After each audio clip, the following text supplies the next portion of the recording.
All right, welcome back.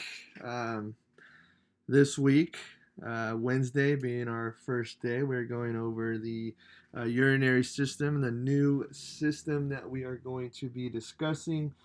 Probably spend a little bit more time on this as we space this out a little bit because we have some time. So I'll probably spend at least 2 weeks on this, if not three, and then we will cover the reproductive system, and then you covered all the systems in the body. So congratulations on that. You're an expert on how the body works and the body parts. After this, just kidding. This is just a basic course. Okay, it takes about 8 years of medical schooling. Today um, we will be looking at the anatomy of the urinary system. All right, so your quiz this week on Friday. Okay, remember to log in at school at class time to take that quiz. Okay, it is given a time limit for a reason. Because it's pretty much checking just to make sure you're actually on here looking at these and writing stuff down. So make sure you are doing that, putting it into somewhere that you can use for your quiz. I make it open notebook, so use your information that you are doing or writing down your notes and all that. Okay.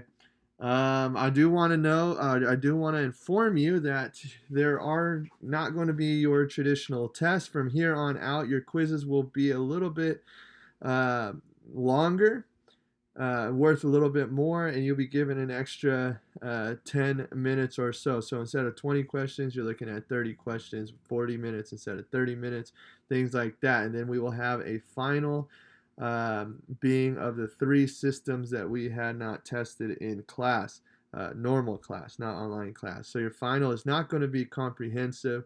It will be just based on the digestive system, along with nutrition in that, urinary system, and reproductive system. So those three systems will be part of your final. All multiple choice questions, labeling, things like that will be included. So that will be kind of what it is, your finals.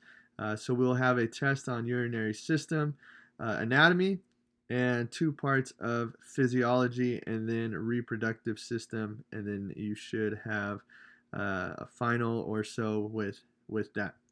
All right, so let's jump into the urinary system, looking at the anatomy of it. We know kidneys. Okay, urinary system is going to produce urine, so therefore we will be talking about how that process is. First, we need to understand the structure to determine function. So let's take a look into that.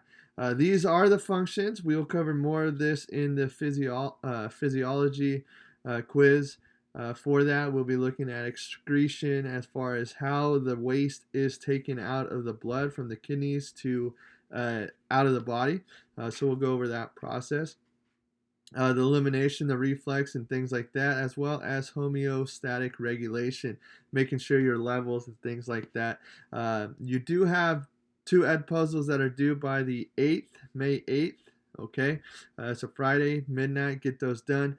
They have some good questions on there as far as going into these physiology section of it.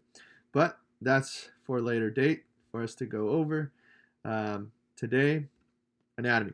So let's go over the structures. Okay, these are the larger structures that we will go over. We are working from macroscopic to microscopic.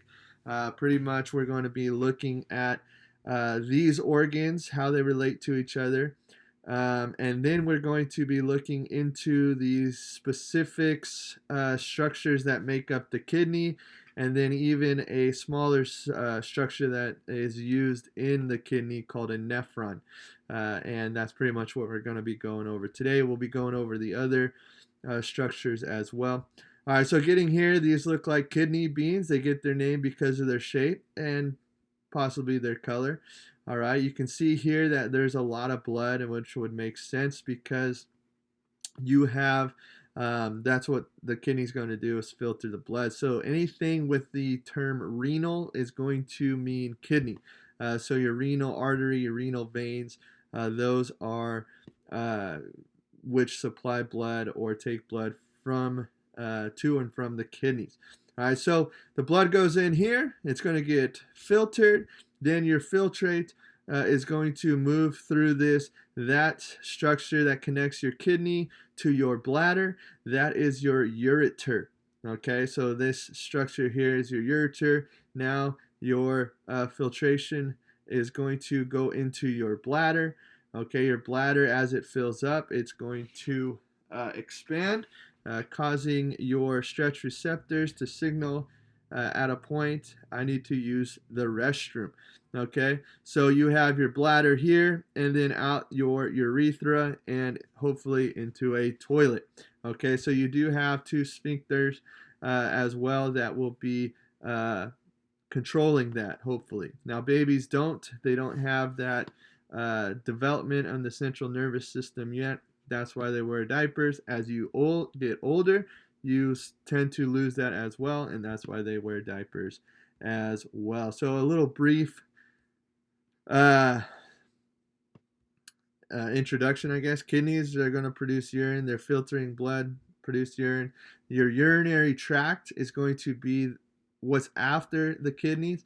Okay, so in order here, ureter is going to transport urine to the bladder. Urinary bladder will hold the urine prior to elimination, and urethra will conduct urine to the exterior.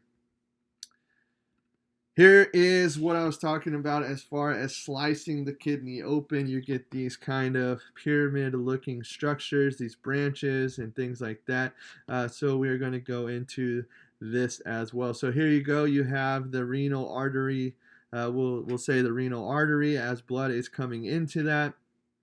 Okay, blood is going to come in. It is going to go through the renal medulla. It's going to go through the renal cortex up here, which is this small area here. These triangles are called the renal medulla. You can also, they can also be called the renal pyramid as well. So these are pretty much the same terms here, renal medulla and renal pyramid. Watch out for a question that might have, select both of these kind of thing like that.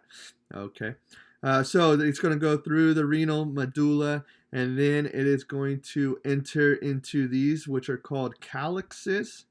Okay, not like on your hands. Okay, those are different. Those are calyces. These are calyx.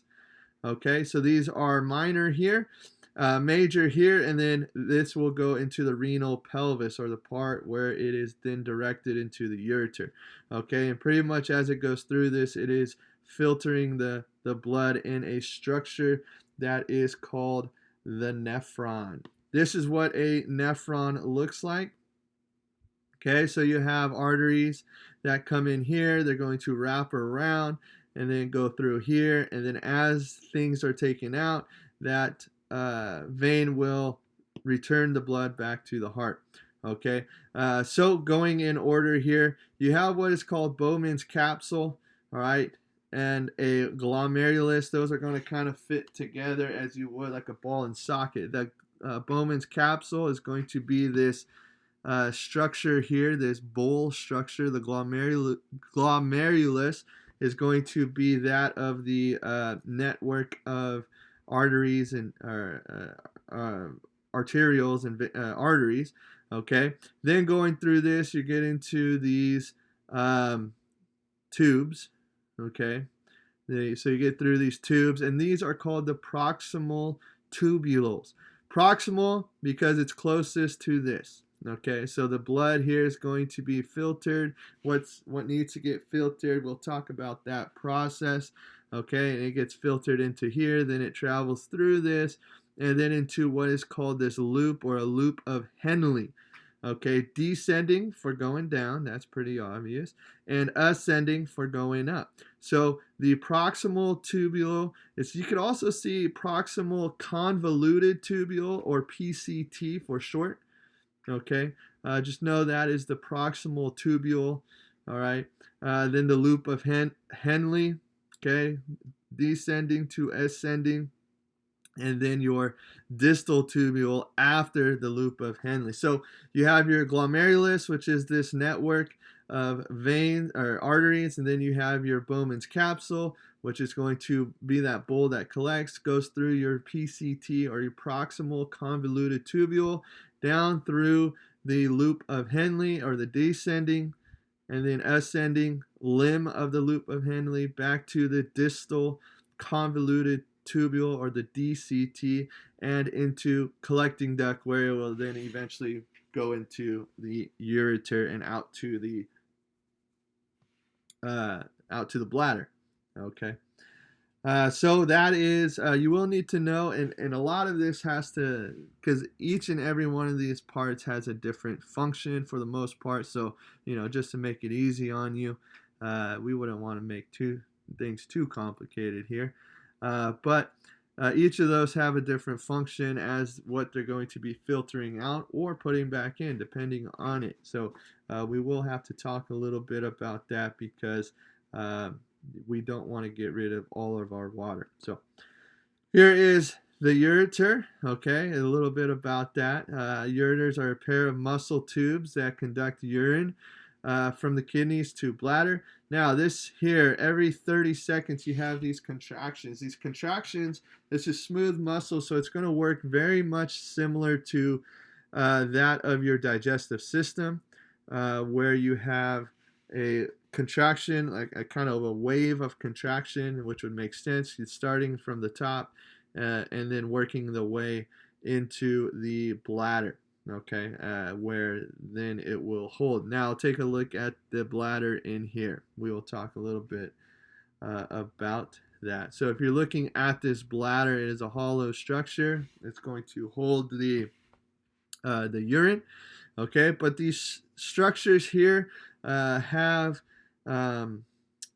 rugae or folds pretty much for the most part. These are folds here in which that simply just allow for the bladder to expand and contract. It too is a muscle, so you're going to be looking at smooth muscle as well and being able for it to expand and contract with that.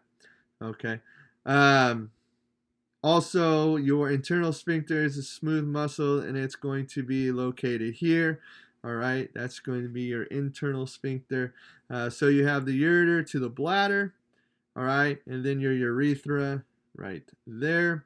And there, that is where the urine will travel out of and into the environment, hopefully toilet. Okay. So those are your structures of the urinary system, and we will go into pretty much too much detail about the physiology, at least more than you probably want to know. So thanks for tuning in, and stay safe.